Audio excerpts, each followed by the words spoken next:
आप सभी को जय मसीह की ओर। आज हम पढ़ेंगे यिर्मयाह उसके 5 अध्याय उसकी 20 आयत से पढ़ेंगे। तो याकूब के घराने में यह प्रचार करो और यहूदा में यह सुनाओ, हे मूर्ख और निर्बुद्धि लोगों, तुम जो आंखें रहते हुए नहीं देखते, जो कान रहते हुए नहीं सुनते, यह सुनो, यहोवा की यह वाणी है, क्या तुम लोग मेरा भय नहीं मानते? क्या तुम मेरे सम्मुख नहीं थरथराते? हालेलुया। मिलकर प्रार्थना करें। धन्यवाद मेरे आसमानी खुदा, मेरे प्रभु जी, मेरे पिता, आज के वचन, आज के कलाम से मेरे पिता आप हर एक से बातचीत कर प्रभु जी। आज का वचन पिता हर एक के जीवन में 100 गुना फलाए प्रभु जी। हर एक से बातें करें मेरे पिता, और आज का वचन पिता हर एक की आत्मिक आंखें पिता वचन सुनकर खोलने पाए पिता, और तेरे मार्ग पे तेरे वचन पर चलकर तेरे राज्य की वारिस बने मेरे पिता। और आपके बेटा बेटी जो भी आज का वचन देखे सुने पिता वो आशीष पाए, आत्मिक उन्नति होने पाए, आत्मिकता बढ़ने पाए। आपके नाम की महिमा दे मेरे पिता। प्रार्थना सुन आशीष के धन्यवाद प्रभु जी। पवित्र आत्मा जी आप मेरे मुख से होकर बोले, मदद और सहायता कर। ये प्रार्थना दुआ यीशु के नाम से मांगते हैं, आमीन। तो मेरे जी हमने यहाँ पर पढ़ा यिर्मयाह उसके 5 अध्याय उसकी 20वीं आयत से पढ़ा कि याकूब के घराने में यह प्रचार करो और यहूदा में यह सुनाओ, हे मूर्ख और निर्बुद्धि लोगों, तुम जो आंखें रहते हुए नहीं देखते, जो कान रहते हुए नहीं सुनते, यह सुनो, यहोवा की यह वाणी है, क्या तुम लोग मेरा भय नहीं मानते? क्या तुम मेरे सम्मुख नहीं थरथराते?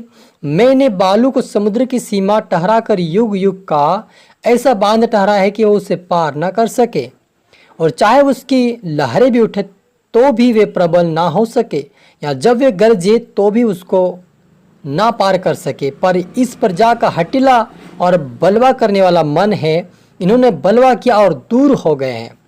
वे मन में इतना भी नहीं सोचते कि हमारा परमेश्वर यहोवा तो बरसात के आरंभ और अंत दोनों समयों का जल समय पर बरसाता है, और कटने के नियत सप्ताहों को हमारे लिए रखता है, इसलिए उसका हम भय माने। हालेलुया।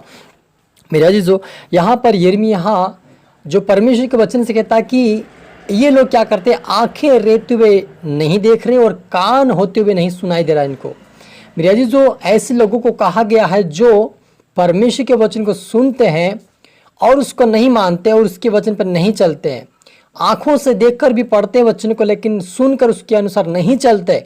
ऐसे लोग कहता कि वे बहरे हैं और अंधे हैं, क्योंकि यहोवा कहता है कि ये लोग मेरे भय नहीं मानते, क्योंकि मैंने क्या किया, समुद्र के चारों ओर भी मैंने क्या किया, बालू का बांध बांध दिया है, तब भी समुद्र जो है उससे पार नहीं कर सकता। मेरे अजीजों, सचमुच हमारा परमेश्वर बालू से भी समुद्र के चारों ओर बांध को बांधता है और उसे समुद्र पार नहीं कर सकता परमेश्वर के बगैर। यानी कि परमेश्वर कहने का तात्पर्य यही है, वो यही कहना चाहता है कि लोग मेरी नहीं सुनते हैं, मेरी आज्ञा पर नहीं चलते हैं, मेरे वचन पर नहीं ध्यान देने, लेकिन समुद्र मेरी बातों को मानता है। जब मैं कहता हूँ कि इससे पार नहीं जाना है तो समुद्र उससे पार नहीं करता है।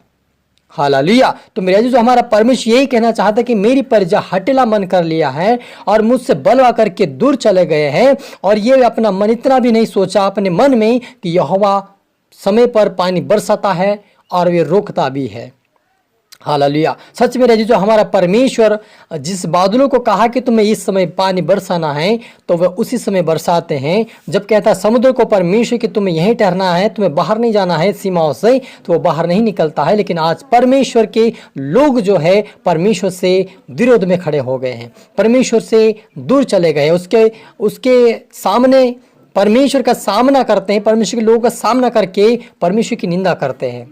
तो परमेश्वर कहता है कि ये लोग कैसे निर्बुद्धि हो गए हैं, ये कैसे अंधे बन गए हैं, मुझसे दूर चले गए हैं। मेरी आज्ञाओं को तो आज बादल मानता है, आज चिड़िया मानती हैं, आज वो परमेश्वर कहता है समुद्र मानता है, आज मछलियां मेरी आज्ञाओं को मानते हैं, लेकिन ये लोग मेरी आज्ञाओं को नहीं मानते हैं। मेरे अजीजों, परमेश्वर हमें चेतावनी देता है कि हमें उसकी आज्ञाओं को मानना चाहिए, क्योंकि परमेश्वर के हाथ में आप और मेरी जो श्वास है, आप और मेरी ये जुबान जो चलती है, वो परमेश्वर का अनुग्रह है। क्योंकि जब परमेश्वर ने आदम को बनाया तो वहां पर लिखा कि यहोवा परमेश्वर ने आदम को बनाकर अपनी श्वास को उसके अंदर फूंक दिया और अपने स्वरूप में उसे खड़ा कर दिया। तो आप और मुझे ये जो जीवन मिला है वो परमेश्वर का अनुग्रह और परमेश्वर की दया है। आप और मुझे मिला है वो परमेश्वर ने गिफ्ट दिया था कि हम उसके परमेश्वर की आराधना भक्ति करें।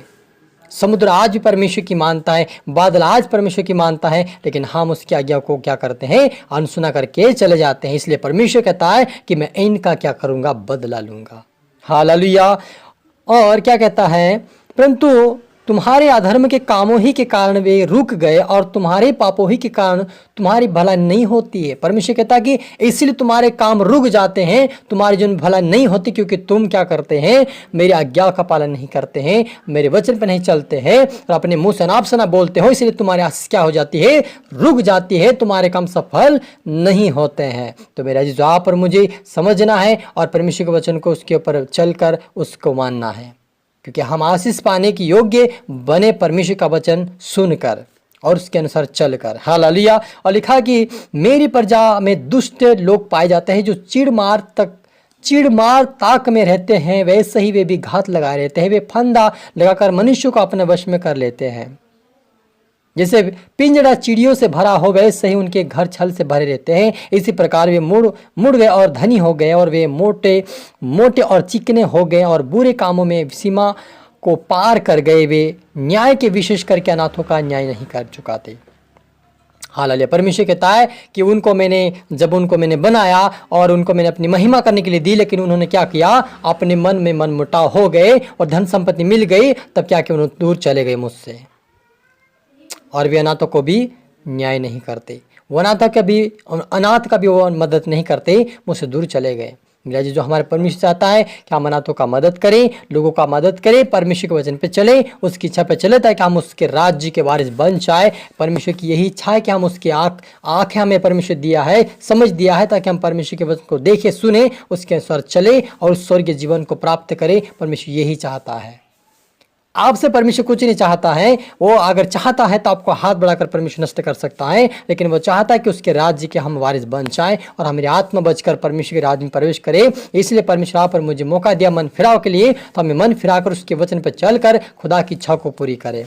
हालेलुया। मिलकर प्रार्थना करें। धन्यवाद मेरे आसमानी खुदा, मेरे प्रभु जी, मेरे पिता, आपके नाम की महिमा, आपके नाम की स्तुति प्रभु जी। आज के वचन, आज के कलाम से मेरे पिता आपका धन्यवाद प्रभु। जितने आपके बेटा बेटी देखे और सुने हैं वे आशीष पाए मेरे पिता। आज का वचन सुनकर प्रभु इनकी आत्मीय आंखें खोले पिता, आत्मिक समझ खोले पिता, आत्मिक बुद्धि खोले, आत्मिक कान खोले प्रभु। आज से इस वचन पे चलने वाले बने, तेरे मार्ग पे चलने वाले बने, तेरे डर तेरे भय में चलने वाले बने। इनके जीवन में तेरा वचन 100 गुना फैलाए प्रभु जी, और ये पवित्रता का जीवन, एक वफादारी ईमानदारी का जीवन जीकर तेरे राज्य के वारिस बनाए, दूसरों को भी बचाए। ऐसे इनके जीवन में तेरी आत्मा काम करे मेरे परमेश्वर पिता। मदद सहायता कर परमेश्वर पिता। हरि को तेरा आत्मा शब्द प्रभु, इतना प्रभु यीशु आपने मेरी मदद सहायता की, मुझ में होकर बोला पिता। हरि को आशीष का धन्यवाद। ये प्रार्थना दो यीशु के नाम से मांगते हैं, आमीन। God bless you all. जय मसीह की।